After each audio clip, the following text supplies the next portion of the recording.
What's up, everybody? This is Steve from Altcoin Buzz coming at you on this Good Friday evening or Saturday morning if you're on the other side of the world. So we're going to talk today about something related to Ethereum and people potentially being able to get refunds for lost coins. So stick around. We're talking about EIP 867 as in 8675309. That would be the song Jenny by Tommy Two-Tone. So now get this. Is this like a joke? Is this inspired by the fact that this is for people who sent their Ethereum to the wrong wallet addresses? Because it's like they got Jenny's phone number off the bathroom wall, aka the wallet address off the bathroom wall, and they decided to send money to it, and it ended up not being Jenny's phone number or Jenny's Ethereum wallet in this case. So that humor almost escaped me, but I didn't let it get by. Stick around. We're having some fun on Friday night. Let's get into this video. All right, welcome back. If this is your first time on our channel, please be sure to hit the subscribe button, and right next to that, there's a bell you can click to make sure you get notifications about videos like these that we release every single day. Now, if you like listening to videos from Steve, that's me, go ahead and hit that like button to show other people that you like to watch our videos. What that's going to do is it's going to help ensure that you get those notifications that you've signed up for from YouTube by staying engaged with our videos on our platform. It also helps ensure that other people get to see this video because those likes are used to help determine recommendations for other people who are like-minded just like yourselves. So today we're going to talk about EIP 867. So this is an Ethereum project of which they're trying to do an enhancement, a proposed enhancement. And this was listed in order to be able to standardize a recovery process for lost Ethereum funds on the blockchain. So this is for people primarily who have sent their funds to the wrong wallet address, but there may be other uses out there in which these people could apply for the standard recovery process. This isn't a clawback, so it doesn't remove the ability for somebody to receive payments and not have to worry about chargebacks and things like that. But this has got a lot of people upset, and I can see why it would be debatable and why some people would say that this is good and why some people would say that this is bad. So comment below what your thoughts are on this as we get ready to dive into it. Do you think it's a good thing that people who've sent their Ethereum to the wrong addresses, regardless of the amount, would be able to apply through a standard process to be able to retrieve those lost funds? Now, I don't think that it's something that they should really implement, especially since it wasn't part of the coin from the beginning. I see this as being a major divergence from what they currently stand for and what they currently are, that it wasn't part of the initial roadmap and it's not part of what current investors in Ethereum are really willing to accept, in my opinion. So does that ring true to what you guys think? I'm really wanting to see your comments. But what this would mean is that all of the lost Ethereum, and we're talking about tens of millions of dollars easy, probably realistically hundreds of millions of dollars, that's just been sent to the wrong address. And we're not talking got sent to Billy Bob's address instead of Mary Jane's address, because that money would still exist and Billy Bob would be thankful for it. And if he didn't know the other dude, he'd probably just, go on and invest or spend the money if he knew he got it. We're talking about stuff where the wrong characters and wrong numbers were entered and this stuff got sent to the wrong address. Now, what I think would be a better alternative to this would be if there was some type of address verification system on the blockchain when you're going to submit your smart contract to sell your Ethereum or trade your Ethereum, that if it didn't recognize the receiving address as being a valid one, that it would at least give you an error message. That would be much better to see, so that way some of these wrong addresses and dead sends would disappear, right? But going backwards to be able to refund people, from the years past who have lost their Ethereum and filing a claim process. Now, I understand that they're able to trace all the transactions, right? They're able to look back and see like, okay, this transaction did happen. It did go to this address. That address was never real, so on and so forth. So yes, the data does appear to exist that would facilitate the understanding of that lost coinage. But once you go ahead and you reintroduce back into viable circulation these tens or even hundreds of millions of dollars worth of Ethereum, you're going to end up upsetting the current market potentially, right? Because that's money that's in play. Those people could then sell it off. And I bet you that's probably part of why they want it. And now that Ethereum is getting more and more valuable, generally speaking, of course, we're not at a $1,400 plus all-time high, but compared to a few years ago when Ethereum was worth substantially less amounts of US dollars and other fiat currencies, people were less inclined to want to get some of that back, especially small token balances, half a token, things like that. Who would you upset for half an Ethereum when it was worth $5 or $10? But now that half an Ethereum is worth roughly 500 US dollars, you're a little bit more compelled to do it. But there are dudes out there who have lost tens of thousands of Ethereum. So tens of thousands of Ethereum, not tens of thousands of dollars. There's people who've lost that too in Ethereum. But there's people who have lost tens of thousands of dollars, tens of thousands of Ethereum coins. So that would be translating into tens of millions of dollars for individuals and organizations. So you could take a look here that this is the GitHub. This is the official GitHub. So it's github.com/Ethereum/EIPS/pull867. So it's in pull status, which means that the developers on the Ethereum team have pulled it to start trying to work on it. And that's one of the things that triggered some discussion here on GitHub, despite there not being a lot of discussion for the past few days.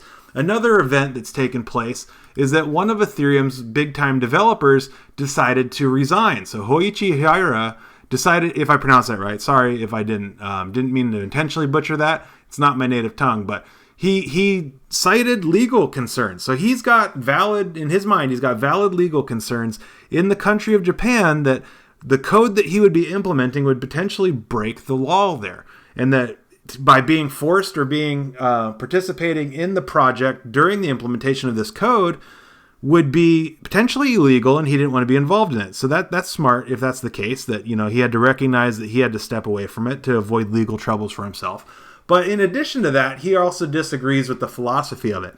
And he had originally stated that he feels that goes against EIP 1, which is like the basically the acceptance process for Ethereum enhancements. And he says that this doesn't go. He originally said that this goes against that, but has since retracted that statement. But he resigned yesterday. So this triggered a lot in the last 24 or so hours, a lot more comments from the public, because this GitHub is something that you can go into and you can participate in. So a lot of people in the public have been standing up to defend him, whether it's because they feel that, yes, he's in the right about the legal part of it and that Ethereum should not roll out this enhancement, or it could just be that a lot of other people share the sentiment that they don't want to see these coins being refunded and that a recovery process being implemented, and for better or worse. I mean, the people who've lost coins, sure, they're the ones that are in the camp of wanting to get their refunds. I haven't lost any Ethereum coins by sending them to the wrong address. And I should say I haven't lost any coins from sending them to the wrong address yet, because that's not a finite statement, right? In the future, that may change. And then I think that based on your personal situation, you're gonna view this situation through a different lens. And that would kind of skew your desired outcome. Like what would you vote for? And the same would go right for politics and stuff like that. And we don't want to get into politics.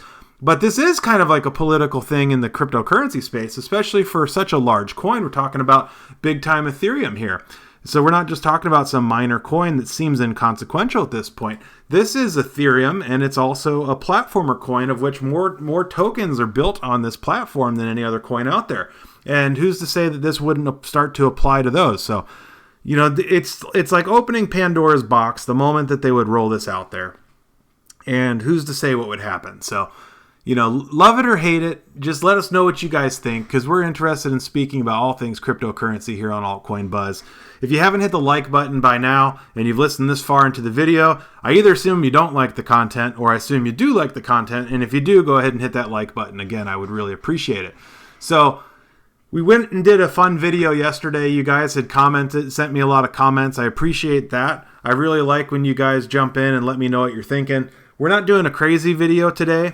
There's another thing I wanted to talk about, and that was that I had seen that there had been statements out there from the CFTC, so that's the Chicago Futures and Trades Commission. I believe that's what the acronym fully stands for. It's late on a Friday night. My brain's a little bit toasty from working all day. But in addition to that, the SEC's also said that they're going to start to try to crack down on pump and dump schemes, which if you're aware of pump and dump schemes, that's where people purposely go out there, inflate the value of a coin through hype or through illegal tactics, except in the case of cryptocurrency, since it's not already regulated at like a stock or other type of security, there's no laws that actually apply to it. Well, you know what? If your guys are out there and you're purposely doing that, you should be looking at the fact that these organizations are getting ready to start to crack down, and they already appear to be looking for witnesses to be able to blow the whistle on pump and dump groups and stuff like that. So I point this out because there's been a lot of people that have been commenting their Telegram groups and other pump and dump groups in our comment section. I'm sure we're not unique to the point where they probably spam a lot of cryptocurrency channels, a lot of cryptocurrency chat rooms, Facebook pages, you name it.